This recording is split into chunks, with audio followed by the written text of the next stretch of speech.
मोर बागिर जदि तमके भी पनीर भल लाग्सी तो पनीर टिक्का मसला थोड़े ट्राए करुन।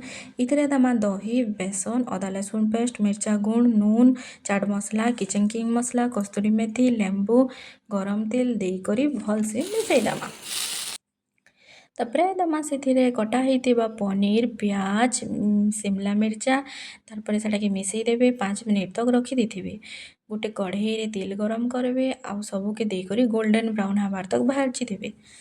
तापर हैला परे काढ़ी देबे गोटे प्लेट रे आउ से कढ़ई रे तेल देबे, जीरा आउ प्याज देकरी गोल्डन ब्राउन हबार तक भाजी देबे। तापर अदा लहसुन पेस्ट देकरी भाजबे।